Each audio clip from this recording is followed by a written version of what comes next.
മ്യാൻമറിലും തായ്ലൻഡിലും ഉണ്ടായ ഭൂകമ്പത്തിൽ ഞെട്ടിയിരിക്കുകയാണ് ലോകം. മരണസംഖ്യ 3000 കടന്നതായി റിപ്പോർട്ടുകൾ. പലയിടങ്ങളിലും രക്ഷാപ്രവർത്തനങ്ങൾ പുരോഗമിക്കുകയാണ്. ഇതോടൊപ്പം സമൂഹ മാധ്യമങ്ങളിൽ നിരവധി വ്യാജ വാർത്തകളും പ്രചരിക്കുന്നുണ്ട്. അതിലൊന്നാണ് മ്യാൻമറിൽ നിന്നുള്ളതാണെന്ന് അവകാശപ്പെടുന്ന തകർന്നു വീണ വലിയൊരു പാലത്തിന്റെ ചിത്രം. മ്യാൻമറിൽ ദുരന്തമായി ഭൂകമ്പം എന്ന അടിക്കുറിപ്പോടെയാണ് പോസ്റ്റ് പ്രചരിക്കുന്നത്. ചിത്രം റിവേഴ്സ് ഇമേജ് സെർച്ച് ചെയ്തപ്പോൾ സമാനമായ ദൃശ്യം റോയിറ്റേഴ്സിന്റെ യൂട്യൂബ് ചാനലിൽ നിന്ന് ലഭിച്ചു. 2022 സെപ്റ്റംബർ 19 വീഡിയോ പങ്കുവച്ചിട്ടുള്ളത്.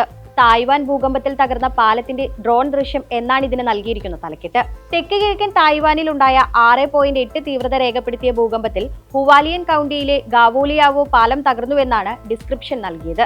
നടത്തിയ കീവേഡ് സെർച്ചിലും South China Morning Post, CNN, Firstpost എന്നീ മാധ്യമങ്ങളും ഹുവാലിയൻ കൗണ്ടിയിലെ തകർന്ന പാലത്തിന്റെ ദൃശ്യം ഉൾപ്പെടുന്ന റിപ്പോർട്ട് പ്രസിദ്ധീകരിച്ചിട്ടുണ്ട്. 2022 സെപ്റ്റംബർ 18 പാലം തകർത്ത ഭൂകമ്പം ഉണ്ടായതെന്നും റിപ്പോർട്ടിൽ പറയുന്നുണ്ട്.